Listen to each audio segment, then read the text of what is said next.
안녕하세요, 모아쌤입니다. 이번 영상은 만 5세 학급 운영 팁에 대해서 이야기해 보도록 해요. 학급 운영과 문제행동, 생활지도 방법, 또 학부모 상담에 대한 간단한 팁을 한번 이야기해 보도록 할게요. 본론에 들어가기 전에 만 5세의 특성을 잠깐 이야기하자면 이 시기의 아이들은 언어 발달이 굉장히 잘 되어 있어서 토론도 가능하고요. 또한 어른처럼 대화가 가능하기도 한 연령이지요. 그 반면에 비속어를 쓰기도 하고 남을 놀리는 말을 사용하기도 해서 언어 지도가 필요한 시기이기도 합니다. 또한 사회성도 많이 발달되어 있어서 친사회적 행동을 할 수 있어요. 그래서 양보하고 협동하고 규칙을 잘 준수할 수 있는 연령이기도 하지만 승부욕이 강하고 경쟁심이 많기도 한 연령이기도 해요. 그 다음에 탐구심이 굉장히 왕성해서 많은 것을 알고 싶어하고 또 알 수 있고 가르치기에 아주 좋은 연령이기도 합니다. 이런 아이들을 어떻게 잘 가르칠 수 있나, 그런 학급 운영법에 대해서 이야기를 해보도록 하겠습니다. 스스로 할 수 있도록 도와주세요. 만 5세는 유치원의 꽃이잖아요. 그래서 많은 것들을 스스로 할 수 있는 연령이기도 합니다. 예를 들어 교실의 규칙도 함께 아이들과 정하셔서 규칙을 써서 붙여놓을 수 있도록 도와주실 수도 있고요. 이렇게 인기가 많은 영역에서는 당연히 아이들이 다툼이 일어날 수밖에 없잖아요. 그럴 때 해결 방법을 아이들과 함께 찾아서 약속을 정하고 그 약속대로 해결해 나갈 수 있는 그런 활동을 하실 수도 있고요.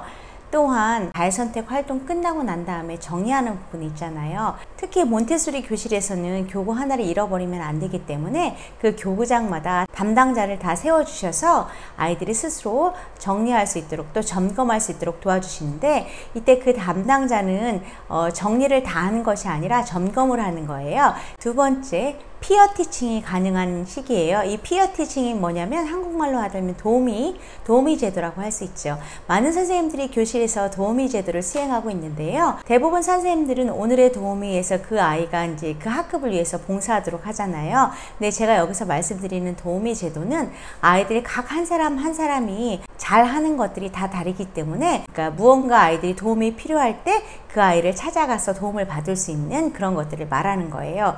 예를 들면 스카치 테이프를 미술 영역에 놓아두었는데 그것을 어떻게 사용하는지 친구 1명이나 2명 정도한테 스카치 테이프 사용법을 잘 알려준 다음에 아이들이 이제 그 스카치 테이프를 어떻게 사용하는지 배우려면 그 친구한테 가서 배우도록 해줄 수 있는 방법이 있고, 뭐 그 외에도 여러 가지 많잖아요. 신발끈 묶기, 잠바 지퍼 올리기, 그 다음에 옷걸이 정리하기, 뭐 그 개개인 아이들이 잘하는 것에 하나씩 그것을 발굴해내서 그 방면에 도움이 필요하면 그 아이를 찾아갈 수 있도록, 또 피어 티칭이 가능할 수 있도록 그렇게 학급을 운영해 주시면 좋을 것 같아요. 저는 지금 만 3, 4세 혼합반을 운영하고 있는데요. 제가 잘 쓰고 있는 방법이기도 하지요. 만 4세 아이들, 또 그중에 똘똘한 아이들을 잘 훈련시켜서 새로운 교구를 내놓을 때 제가 그 아이를 잘 티칭을 한 다음에 그 아이가 다른 아이에게 가르칠 수 있는 그런 권위를 부여해 주기도 합니다. 세 번째, 이 연령은요, 다양한 수업 형태를 시도해 볼 수 있는데요. 프로젝트, 레지오 에밀리아, 명어 감상, 신문 활용 교육, 토론, 또 발표, 여러 가지 다양한 수업의 형태를 하면 할수록 아이들도 잘 따라오는 시기입니다. 네 번째로, 이 연령은 할 일이 굉장히 많은 연령이에요. 이때 선생님들께서는 시간 관리를 잘 하셔야 돼요. 아이들과 함께 할 수 있는 것들은 그 자리에서 끝내는 그런 습관을 가지시는 게 좋아요. 하루의 계획을 짜셔서 틈틈이 시간 나는 대로 일들을 처리하는데요. 아이들과 함께 할 수 있는 일이 생각해보면 의외로 많아요. 작품집 정리도요, 선생님이 혼자 하는 게 아니라 그림이나 여러 가지 활동을 하고 나면 선생님이 설명해야 되는 부분이 있잖아요. 이것은 뭐뭐에 대한 거예요.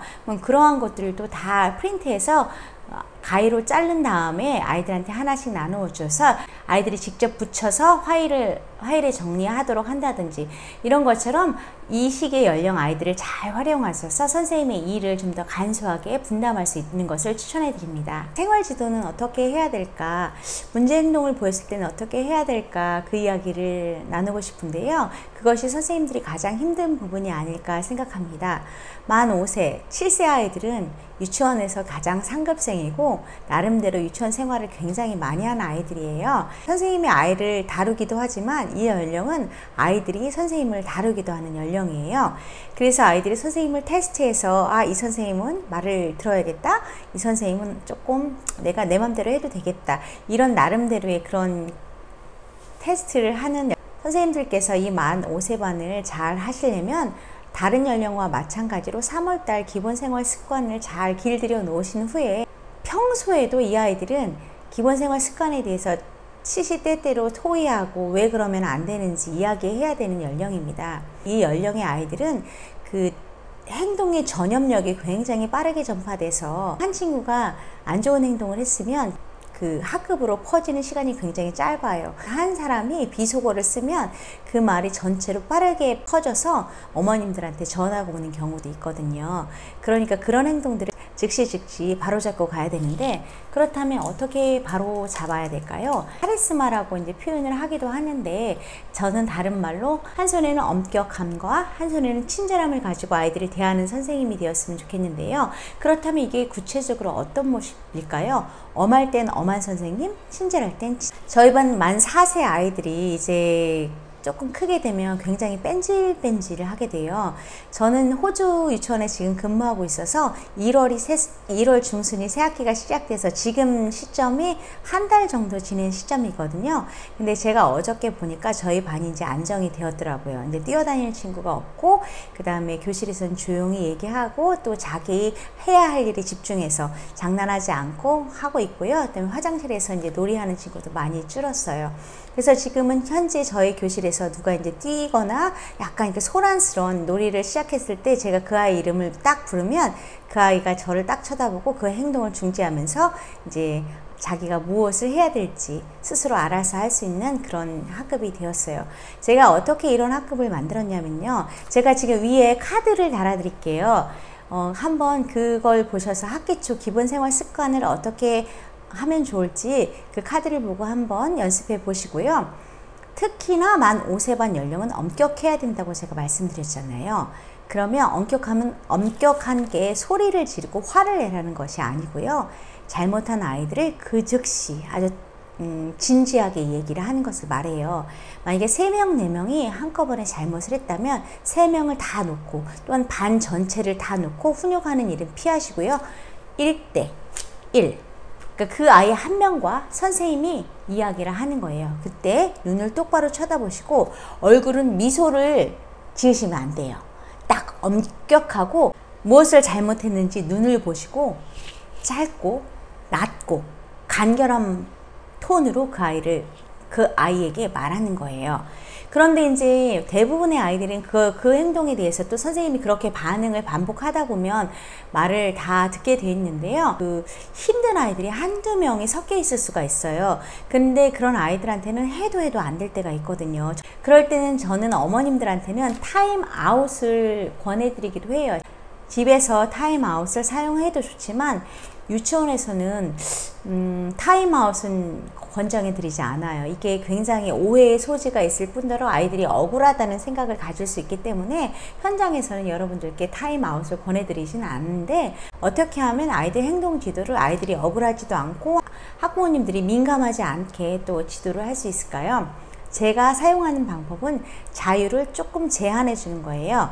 이게 무슨 말인가 하면, 아까 제가 어떤 아이가 잘못했을 때 1대1로 딱 이야기하라고 했잖아요. 그거를 이제 2번 정도 하다 보면 이제 다음에도 네가 계속 이런 행동을 하면 무슨 일이 일어날지 아이에게 이야기를 해주시는 거예요. 가령 친구를 막 때리는 아이가 있어요. 그러면 친구를 때리면 안 되는 이유도 설명해 주실 거고, 친구가 어떤 마음인지 설명해 주실 거고, 또 친구가 없어질 거라는 것도 설명해 주시고, 다 설명해 주시고 난 다음에 이제 연습도 했어요. 근데 계속 반복으로 이야기하는데도 아이가 말을 듣지 않고 교정이 안 돼요. 한 번만 너가 친구를 더 때린다면 그때는 너는 선생님과 함께 연습을 해야 될 것 같아, 이렇게 얘기를 해주신 거예요. 그래서 그 아이를 선생님 옆에 붙여놓고 자유를 제한시켜 주시는 거예요. 자유선택 활동을 할 때도 그 아이는 자유선택을 하는 것이 아니라, 선생님이 이제 뭐 쌓기 영역에 가면 아이가 그냥 조용히 쌓기 영역에 따라다니고, 그 다음에 뭐 역할놀이 영역에 가면 역할놀이로 따라오고, 이렇게 선생님이 데리고 다니시는 거예요. 이렇게 손을 잡고 다니실 필요는 없고, 선생님이 가는 곳마다 따라오라고 얘기를 한 다음에, 너가 친구를 때리지 않을 마음이 생기면 그때 선생님한테 이야기해줘, 이렇게 얘기를 해요. 그럼 이제 아이들이 이제 친구 안 때릴 거예요 하고 얘기를 하잖아요. 그럼 이제 보내요. 그러면 안 때린다고 해도 그럼 다시 때려요. 아니면 그럼 다시 불러서 다시 데리고 다니세요. 그 방법을 반복을 하셔야 되는데, 이때 조심하셔야 될 것이, 아이가 선생님한테 벌을 받는다고 느끼면 안 돼요. 선생님이 연습할 수 있도록 도와줄게, 그러니까 선생님을 따라다니면서 다른 친구들은 어떻게 하는지 보도록 하세요 하고 데리고 다니세요. 그래서 아이 입에서 엄마 나 오늘 선생님한테 혼났어, 이런 말이 아니라, 엄마 오늘 선생님이 나 친구들하고 어떻게 사이좋게 놀 수 있는지 같이 다니면서 계속 보고 연습했어, 이렇게 아이의 입에서 나올 수 있도록 해주셔요. 근데 아이들이 선생님이랑 그렇게 자유가 조금 제한되면서 돌아다닌 것보다, 아이들이 자유선택 활동 시간에 마음대로 노는 걸 굉장히 좋아하기 때문에, 아무리 선생님이 친절하게 해주셔도 자기들 마음대로 놀고 싶어 해요. 제가 이제 단체로 게임 같은 거 이야기 나누는 시간에 하는 걸 좋아하거든요. 그러면 애들이 흥분하면 통제불능이 되잖아요. 그럴 때 잠깐 딱 멈추고 난 다음에, 너희들이 이 게임을 계속 하고 싶으면 옆 사람과 이야기하는 걸 멈추고 재밌어는 하되 선생님 말에 귀 기울였으면 좋겠어. 그러면 이 활동은 계속 할 수 있지만, 너희들이 지금처럼 너무 흥분해서 친구랑 장난을 치게 되면 누가 다칠까봐 이 활동을 그만하겠어, 이 얘기를 하고 난 후에 또 그러면 그냥 활동을 그만하시면 돼요. 학부모님 상담에 대해서 한번 이야기를 해보면요, 이 연령의 학부모님들이 제일 많이 가지고 계신 고민이 사회성과 초등학교에 관한 문제예요. 그래서 학습적인 부분들의 요구가 굉장히 많이 되어지고, 또 기대도 많이 되어지는 연령이기도 하죠. 그래서 선생님들이 하셔야 될 것은 초등학교 1학년 커리큘럼이 어떻게 되는지 한번 찾아보시고요. 제가 카드를 여기다 하나 달아 드릴 테니까 그걸 한번 확인해 보세요. 연말에 초등학교와 어떻게 연계 교육을 하면 되는지 제가 거기다 해놨거든요. 미리미리 그걸 챙기셔서 1년의 계획을 짜셔야 돼요. 1학기 상담은 여러분들이 많이 듣는 상담을 하시고요. 2학기 상담은 여러분들이 많이 어머님들께 말하는 상담을 하시면 되겠습니다. 그래서 1학기 상담은 참 쉽죠. 그냥 질문지, 아이가 뭐 어떤 음식을 좋아하는지, 무슨 놀이를 하는지, 형제 관계는 어떻게 되는지, 아이를 이해할 수 있는 여러 가지 질문들을 이렇게 적어 놓으신 다음에 그냥 어머니 하는 얘기를 들어주시면 돼요. 무엇이 걱정되는지.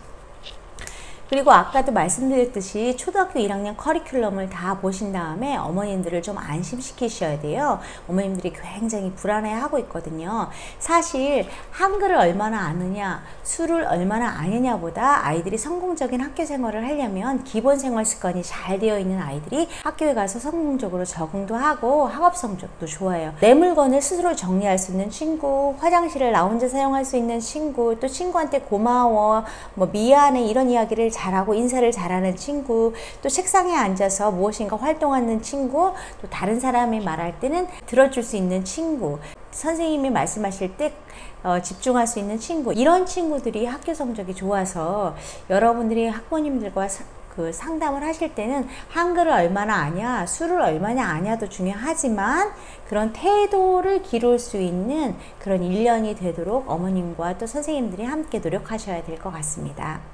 제가 우리 딸을 사교육을 하나도 시키지 않았어요. 정통 유아교육을 시킨다는 명목으로 사교육을 하나도 시키지 않고 학원도 하나도 보내지 않고 학교를 보냈는데, 한글은 유치원에서 여러 가지 이제 언어 활동을 통해서 이제 쉬운 글씨는 읽고 받침을 읽지 못하는 정도로 이제 학교에 들어갔어요. 그러면 이제 괜찮더라고요. 받아쓰기도 그냥 뭐뭐 받아쓰기 한다고 알려주시면 그거 연습해서 가고 다 되는데, 수학 시간에 제가 연산을 하나도 안 하고 이제 더하기 정도만 아이가 그냥 손가락으로 하는 정도로 학교를 갔는데, 너무 진도가 빨리 나가다 보니까 더하기도 막 쑥쑥 지나가고 빼기를 하는데 아이가 빼기에 대한 개념이 전혀 없어서 굉장히 고생했던 기억이 납니다. 이런 학습적인 것은요, 내 지역에 따라서 우리 원에 따라서 부모님들의 관심도에 따라서 좀 신경을 쓰시면 될 것 같아요. 오늘 제 얘기가 저의 경험과 생각을 바탕으로 한 것이어서 정답이 될 수는 없다고 생각해요. 혹시 이 외에 또 다른 아이디어가 있으신 분은 댓글로 남겨주시면 다른 선생님들께 도움이 될 것 같습니다. 끝까지 영상 지켜봐 주셔서 감사합니다. 그럼 저는 다음 영상으로 인사드릴게요.